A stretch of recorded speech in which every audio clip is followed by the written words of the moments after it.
Hello everyone, online classes, class 9th, subject Geography, chapter 5, Natural Vegetation and Wildlife, प्राकृतिक वनस्पति तथा one प्राणी. Have you observed the type of trees, bushes, grasses and birds in the field and parks in and around your school? Are they similar or they are vegetation? India being a vast country, you can imagine the types of bioforms available throughout the country. क्या आपने कभी अपने आसपास school के घर के आसपास के मैदानों में भांति भांति के वृक्ष, झाड़ियाँ, घास तथा पक्षियों को देखा है? क्या वह एक ही प्रकार के हैं या अलग तरह के हैं? भारत एक विशाल देश है, अतः इसमें आप अनेक प्रकार के जैव रूपों की कल्पना कर सकते हैं. Our country, India, is one of the 12 mega biodiversity countries of the world. With about 47,000 plant species, India occupies 10th place in the world and 4th in Asia in plant diversity. There are about 50,000 flowering plants in India, which account for 6% in the world's total number of flowering plants. The country has many non-flowering plants such as ferns, algae and fungi. India also has approximately 90,000 species of India as well as a rich variety of fish in its fresh and marine waters.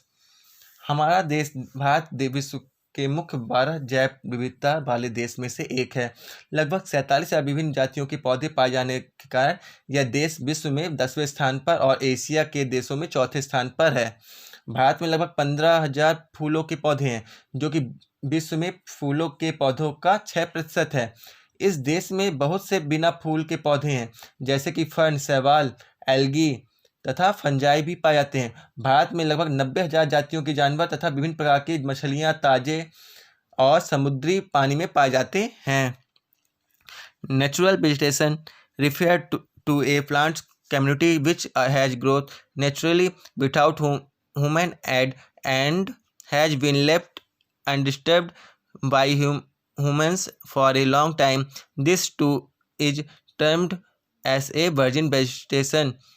Thus, cultivated crop and fruits orchard from part of vegetation but not natural vegetation.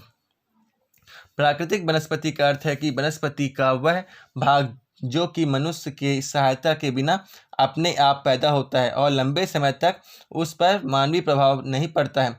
इसे अक्षत वनस्पति कहते हैं. अतः विभिन्न प्रकार के कृषिकृत फसलें, फल और बागान वनस्पति का भाग हैं, तो परंतु प्राकृतिक वनस्पति नहीं है.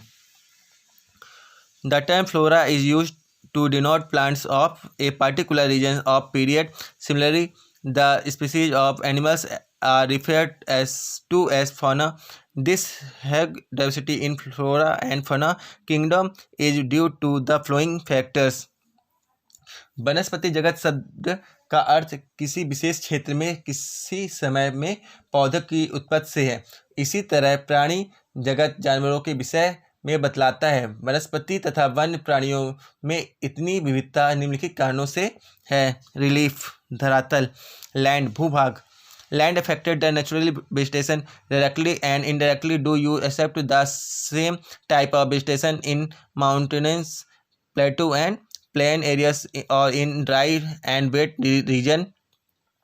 The nature of land influences the type of vegetation. The fertile level in generally devoted to agriculture. The undulating and rough terrains are areas where grassland and woodland develop and give shelter to a variety of wildlife. भूमि का वनस्पति पर प्रत्यक्ष एवं अप्रत्यक्ष प्रभाव पड़ता है. क्या पर्वत, पठार और मैदान और शीतोष्ण कटिबंध में से एक ही वनस्पति नहीं हो सकती है? धरातल के स्वभाव के वनस्पति पर बहुत प्रभाव पड़ता है. उपजाऊ भूमि पर प्रायः कृषि की जाती है. उबड़ और तथा असमतल भूभाग पर जंगल तथा घास के मैदान हैं, जिनमें वन्य प्राणी को आश्रय मिलता है. सॉइल, मृदा. The soil also very over space. Different type of soil provide basic for different type of vegetation. The sandy soil of the desert supported cactus and thorny bushes, wheel wet marshal deltaic soil support mangroves and deltaic vegetation. The hill slopes with some depth of soil have conical trees.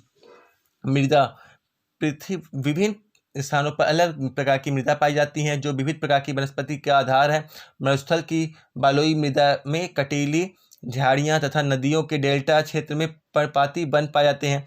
पर्वतों के ढलानों में जहाँ मृदा की परत गहरी है वहाँ शंकुधारी वन पाए जाते हैं। क्लाइमेट जलवायु टेम्परेचर्स तापमान the character and standard of vegetation are mainly determined by temperatures along with humidity in the air, precipitations and soil on the slopes of the Himalayas and the hills of the peninsula above the height of 915 meters. The fall in the temperatures affected the types of vegetation and its growth and changes it from tropical to subtropical temperatures and alpine vegetation. वनस्पति की विविधता तथा विशेषताएं तापमान और वायु की नमी पर भी निर्भर करती है। हिमालय पर्वत की ढलानों तथा प्रायद्वीप की पहाड़ियों पर 915 मीटर की ऊंचाई से ऊपर तापमान में गिरावट वनस्पति के पनपने और बढ़ने को प्रभावित करता है। उसे उस कटिबंधीय से उपोष्ण शीतोष्ण तथा अल्पाइन वनस्पति में परिवर्तित करती है। फोटो पीरियड सनलाइट सूर्य का प्रकाश the vegetation duration of sunlight at different places is due to differences in latitude altitude season and durations of the day. Due to longer duration of sunlight, trees grow faster in summer. किसी भी स्थान पर सूर्य का प्रकाश का समय उस स्थान के अक्षांश समुद्र तल से ऊंचाई एवं ऋतु पर निर्भर करता है। प्रकाश अधिक समय तक मिलने के कारण वृक्ष गर्मी की ऋतु में जल्दी बढ़ते हैं। प्रेसिपिटेशन वर्षण In India, almost the entire rainfall is brought in by the advancing southwest monsoon June to September and returning northeast monsoon. Areas of heavy rainfall have more dense vegetation as compared to areas of less rainfall. Bharat में लगभग सारी वर्षा आगे बढ़ते हुए दक्षिण पश्चिम monsoon जून से सितंबर तक एवं पीछे हटते उत्तर पूर्वी मानसून पर से होती हैं। अधिक वर्षा वाले क्षेत्रों में कम वर्षा वाले क्षेत्रों की अपेक्षा सघन वन पाए जाते हैं। Have you ever thought to why forests and are important for human beings? Forests are renewable resource and play a major role in enhancing the quality of environment. They modify local climates, controls soil erosion, regulates stream flow, support a variety of industries, provide livelihood for many communities, and offer panoramic or scenic view for recreations. They control wind forces and temperature and cases rain. They provide humus to the soil and shelter to the wildlife. India's natural vegetation has undergone many changes due to several factors such as the growing demand for cultivated land, development of industries and mining, urbanization and overgrazing of pastures. क्या आपने कभी सोचा है कि वह मनुष्य के लिए क्यों आवश्यक है? वन नवीनीकरण योग्य संसाधन है और वातावरण की गुणवत्ता बढ़ाने में मुख्य भूमिका निभाते हैं। यह स्थानीय जलवायु, मृदा अपरदन तथा नदियों की धारा नियंत्रित करते हैं। ये बहुत सारे उद्योगों के आधार हैं तथा कई समुदायों को जीविका प्रदान करते हैं। ये मनोरम प्राकृतिक दृश्यों के कारण पर्यटकों को आकर्षित करते हैं। ये पवन तथा तापमान को नियंत्रित करते हैं और वर्षा लाने में हमारी सहायता करते हैं। इनसे मृदा को जीवाश्म मिलता है और वन प्राणी को आश्रय। भारतीय प्राकृतिक वनस्पति में कई कारणों से बहुत बदलाव आए हैं, जैसा कि कृषि के लिए अधिक क्षेत्र में मांग, उद्योगों का विकास, शहरीकरण की परियोजनाएं और पशुओं के लिए चारे की व्यवस्था के कारण वन क्षेत्र कम हो गए हैं। The vegetation cover of India in large parts is no more natural in the real sense aspect. In some civil region like the Himalayas, the hilly regions of central India and the Marusthali, the vegetation in most of the areas has been modified at some places or replaced or degraded by human occupancy. Bharat में बहुत से भाग में one क्षेत्र सही मायने से प्राकृतिक नहीं है। कुछ आगम क्षेत्र को छोड़कर, जैसे हिमालय और मध्य भारत के कुछ भाग तथा मरुस्थल, जहां प्राकृतिक वनस्पति है, शेष भागों में मनुष्य के हस्तक्षेप से प्राकृतिक वनस्पति आंशिक या संपूर्ण रूप से परिवर्तित हो चुकी है या फिर बिल्कुल निम्न कोटि पे हो गई है। Types of vegetation. वनस्पति के प्रकार। The following major types of vegetation may be identified in our country. हमारे देश में निम्न प्रकार की प्राकृतिक वनस्पतियां पाई जाती हैं। ट्रॉपिकल एवरग्रीन फॉरेस्ट, उष्णकटिबंधीय सदाबहार वन। ट्रॉपिकल डिसाइडस फॉरेस्ट, उष्णकटिबंधीय पर्णपाती one. Tropical thorn forest and scrubs, उष्णकटिबंधीय कटीले वन तथा झाड़ियाँ। माउंटेन फॉरेस्ट, पर्वतीय one. Mangrove forest, mangrove one. Tropical evergreen forest, उष्णकटिबंधीय सदाबहार one. Their forests are restricted to heavy rainfall areas of the Western Ghat and the Iceland group of Lakshadweep, Andaman and Nicobar, upper parts of Assam and Tamil Nadu coast. They are at their best in areas having more than 200 centimeters of rainfall with a short dry season. The trees reach great height up to 60 meters or even above. Since the region is warm and wet throughout the year, it has a luxuriant vegetation of all kinds, trees, shrubs and creeper, giving it a multi-layered structures. There is no definite time for trees to shed their leaves. As such, these forests appear green all the year round. अब हम उष्णकटिबंधीय वर्षा देखते हैं। वह one पश्चिमी घाटों के अधिक वर्षा वाले क्षेत्रों, लक्षद्वीप, अंडमान और निकोबार द्वीप समूहों, असम के ऊपरी भागों तथा तमिलनाडु के तट तक सीमित है। ये उन क्षेत्रों में भलीभांति विकसित है जहां 200 सेंटीमीटर से अधिक वर्षा के साथ एक थोड़े समय के लिए शुष्क ऋतु पाई जाती है। इन वनों में वृक्ष 60 मीटर या इससे अधिक ऊंचाई तक पहुंचते हैं। चूँकि यह क्षेत्र वर्ष भर गर्म तथा आर्द्र रहते हैं, अतः यह हर प्रकार की वनस्पति, वृक्ष, झाड़ियाँ व लताएं उगती हैं और वनों के इनकी विभिन्न ऊंचाइयों की तरह कई स्तर तक देखने को मिलते हैं। वृक्षों में पतझड़ होने के कोई निश्चित समय नहीं होता है, अतः यह वन साल भर हरे भरे लगते हैं। Some of the commercially important trees of this forest are ebony, mahogany, rosewood, rubber and सिकोना। इन वनों के में पाए जाने वाले व्यापारिक महत्व के कुछ वृक्ष अवनूस, एबोनी, महोगनी, रोजवुड, रबर और सिकोना हैं। The common animals found in these forests are elephant, monkey, lemur, and deer. One-horned rhinoceros are found in the jungles of Assam and West Bengal. Besides these animals, plenty of birds, bats, sloth, scorpions, and snails are also found in these jungles. इन वनों में सामान्य रूप से पाए जाने वाले जानवर हाथी, बंदर, लेमूर और हिरण हैं। एक सींग वाले गेंडे असम और पश्चिम बंगाल के दलदली क्षेत्रों में मिलते हैं। इसके अतिरिक्त इन जंगलों में कई प्रकार के पक्षी, चमगादड़ तथा कई रेंगने वाले जीव भी पाए जाते हैं। डिडियस ट्रॉपिकल डिडियस फॉरेस्ट, उष्णकटिबंधीय पर्णपाती वन।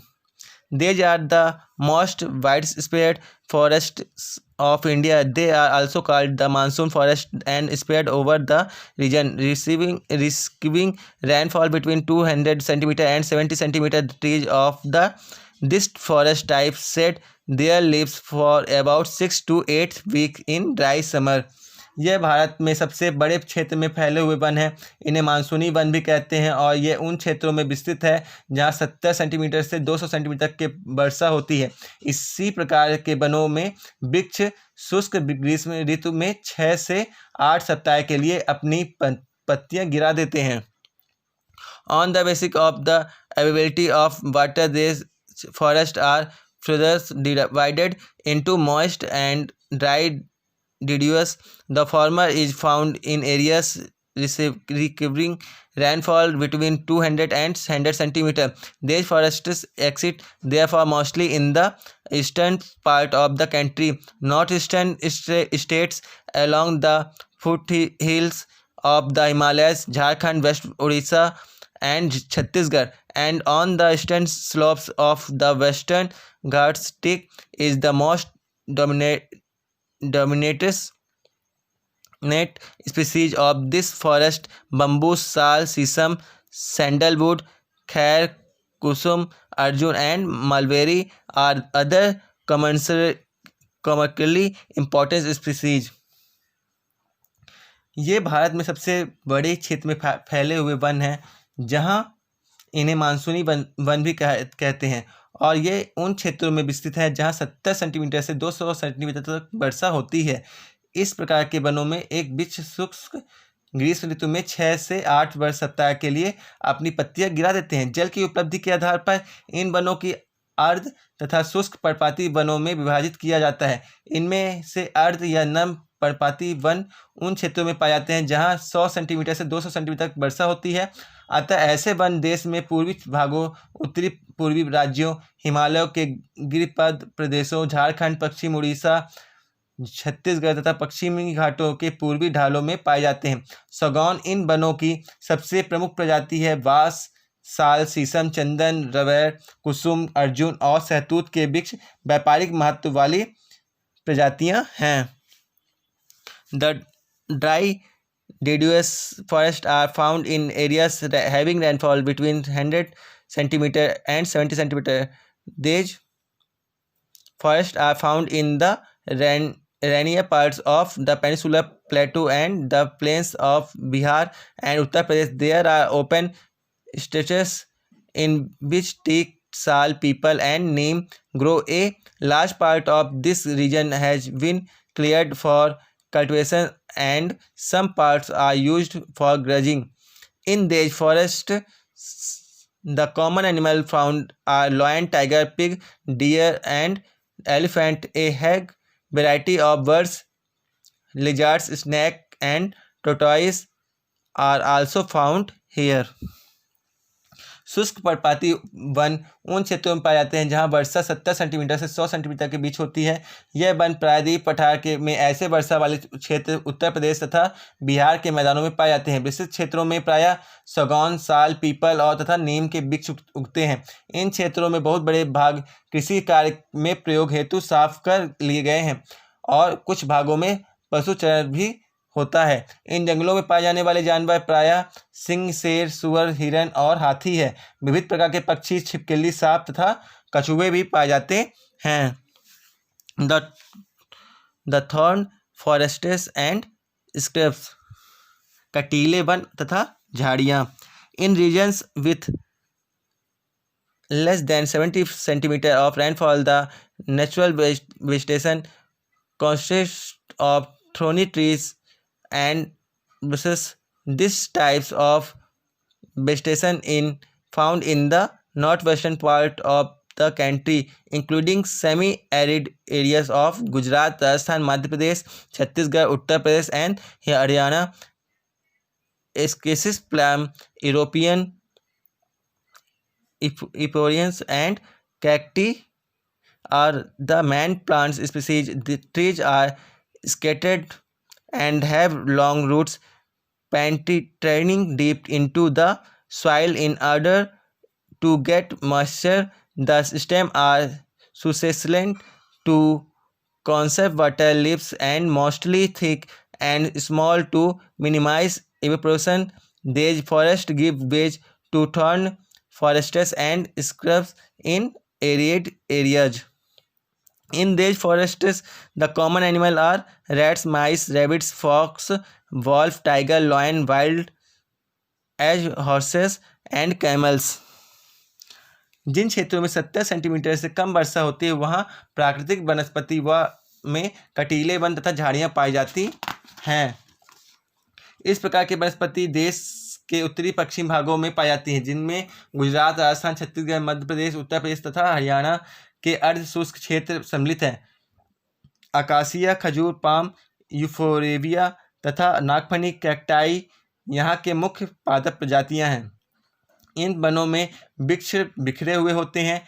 इनकी जड़ें लंबी तथा जल की तलाश में चारों ओर फैली होती हैं। पत्तियां प्रायः छोटी होती हैं जिससे वाष्पीकरण कम से कम हो सके। शुष्क भागों में झाड़ियां और कटीले पादप पाए जाते हैं। इन जंगलों में प्रायः चूहे, खरगोश, लोमड़ी, भेड़िया, शेर, सिंह, जंगली गधा, घोड़े तथा ऊँट भी पाए जाते हैं।